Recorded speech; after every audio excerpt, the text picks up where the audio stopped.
ഇന്ന് ഒരു വലിയ സന്തോഷത്തിൻ്റെ ഒരു മുഹൂർത്തത്തിലാണ് നിങ്ങൾ.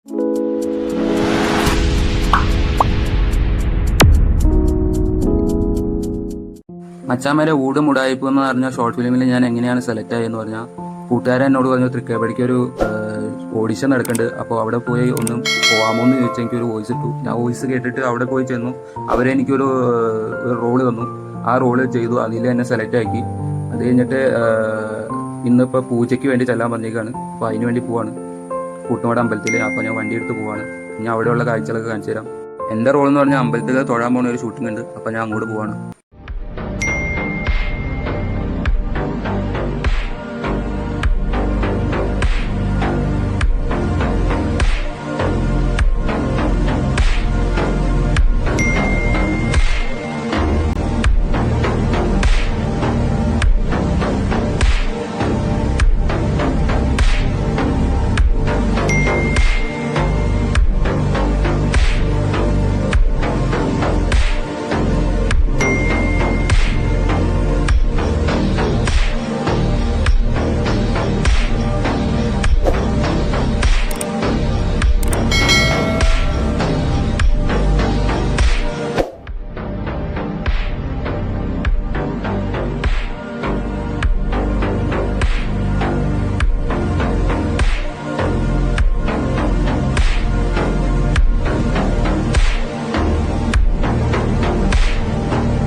ഒരു മുഹൂർത്തത്തിലാണ് നിൽക്കുന്നത്. അതുകൊണ്ട് ഈ സ്കൂളിലൊക്കെ ഞങ്ങൾ മിമിക്രി മോഹവുമായിട്ടൊക്കെ നിൽക്കുന്ന സമയത്ത് ഞാനും എൻ്റെ കൂട്ടുകാരനും അടിമാലിയിൽ മിമിക്രി തുടങ്ങിയതാണ്. ഷൈജു അടിമാലി.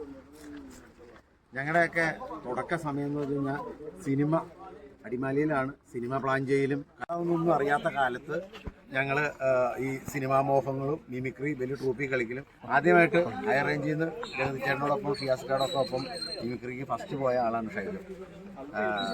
ഇന്നും ഞങ്ങൾ അതുപോലെ തന്നെ ആ സ്നേഹവും സൗഹൃദവും സ്നേഹമായിട്ട് പോകുന്നു. എൻ്റെ ഏറ്റവും വലിയ സന്തോഷം എന്ന് പറഞ്ഞു കഴിഞ്ഞാൽ ഷൈജു എന്നൊരു ഷോർട്ട് ഫിലിം വെബ് സീരീസ് തുടങ്ങുകയാണ്. എൻ്റെ പേര് കൂടും കൂടായിക്കും എന്നാണ് തുടക്കം. ഇത് മുമ്പോട്ട് വേറെ കാര്യങ്ങളുണ്ട്, അത് ഞാൻ പിന്നെ പറയാം. അപ്പം ഞങ്ങളുടെ മനസ്സിലെ ആദ്യത്തെ സിനിമയുടെ സ്വന്തം തുടങ്ങുന്ന ഒരവസ്ഥയുണ്ടല്ലോ, ആ തുടങ്ങുന്നതിൻ്റെ ധന്യ മുഹൂർത്തമാണ്. അപ്പോൾ ഷൈജോയ്ക്ക് എൻ്റെ എല്ലാവിധ ദൈവാദിനത്തോടു കൂടിയുള്ള ഒരു ആശംസകൾ അറിയിക്കുകയാണ്. വരാനായിട്ട് ഒരു താല്പര്യം തോന്നി. ഞാനിങ്ങനെ എഴുതും. അപ്പോൾ അതിൻ്റെ കൂട്ടത്തിൽ ഇങ്ങനെ ഒരു സംവിധാനം ചെയ്യണമെന്ന് തോന്നിയപ്പം നമ്മുടെ പത്മ ക്രിയേഷൻസ് എന്ന് പറഞ്ഞ നമ്മുടെ സുനിച്ചേട്ടൻ കുഞ്ഞി, അദ്ദേഹമാണ്. സുനിച്ചേട്ടൻ ഇവിടെ ഉണ്ടോ? സുനിച്ചേട്ടാ അമ്മ വരും. പത്മ ക്രിയേഷൻസ് അതിൻ്റെ ബാനറിൽ ഡയറക്റ്റ് ചെയ്യുന്നു. അലക്സൊക്കെ ഇതിൻ്റെ ഒരു കാരണക്കാരാണ്. പിന്നെ ഇതിൻ്റെ ഈ പ്ലാനിങ്, ഇതിങ്ങനെ ഒരു പരിപാടി ചെയ്യാൻ പ്ലാൻ ചെയ്തത് വിഷ്വൽ കലാഭവനാണ്. വിളിച്ചാൽ കിട്ടുമെന്ന് അറിയില്ല, തൊട്ടടുത്തുണ്ട്. അതാണ് വിശ്വം കലാഭവൻ. അദ്ദേഹം പിന്നെ സന്തോഷ് കലാഭവൻ, ബേബി നമ്മുടെ സൊസൈറ്റിയിൽ നിന്നാണ്. അലക്സ് രഞ്ജിത്താണ് ഇതിൻ്റെ കൺട്രോളർ. പിന്നെ ഇതിൻ്റെ പിന്നിൽ പ്രവർത്തിക്കുന്ന ഒരുപാട് പേരുണ്ട്. അവരെല്ലാം ഓരോരുത്തർ ഓരോ തിരക്കിലാണ്. ബിനോയ് ഉണ്ട്. പിന്നെ ഞങ്ങൾ ക്യാമറ ബേബി വേറൊരു കാര്യം കൂടെ പറയാൻ, എന്നെയും ഷൈജോയൊക്കെ ഇന്ന് മിമിക്രി ഫീൽഡിലേക്ക് പ്രൊഫഷണലായിട്ട് കൊണ്ടുവന്ന കുട്ടമ്പുഴ ജോയിച്ചേട്ടൻ എന്ന് പറയുന്നത് ഞങ്ങളുടെ ആശാൻ. ആശാൻ എന്ത് വിളിക്കുമെന്ന് ഓർത്ത് മുങ്ങി. ആശാനെ ഒരിക്കലും ക്യാമറയുടെ മുമ്പ്. പക്ഷേ ഇതുപോലെ തന്നെ ഞാൻ ആദ്യമായിട്ടൊരു പടത്തിന് സ്ക്രിപ്റ്റ് എഴുതാൻ പോയപ്പോൾ, അസോസിയേറ്റ് ആയിട്ട് എഴുതാൻ പോയപ്പോൾ, അതിനകത്ത് ആദ്യത്തെ ഒരു അവസരം കൊടുക്കാൻ ഒരാൾക്ക് അവസരമുണ്ടെന്ന് പറഞ്ഞപ്പോൾ ഞങ്ങൾ നമ്മുടെ ഈ ആശാനെ വിളിച്ച് ഇന്നസെന്റ് ചേട്ടൻ്റെ കൂടെ ആദ്യത്തെ ഒരു സീനില് ആശാൻ വഞ്ചി പറഞ്ഞു കൊണ്ടിരിക്കുന്നു. പേരിനൊരു മകൻ എന്ന് പറഞ്ഞ ചിത്രത്തില് അതും ആശാൻ വന്നു. അപ്പോൾ ഇതിനും ആശാൻ വന്ന് തിരി തെളിയിച്ച് തുടക്കം കുറിച്ചിരിക്കുകയാണ്.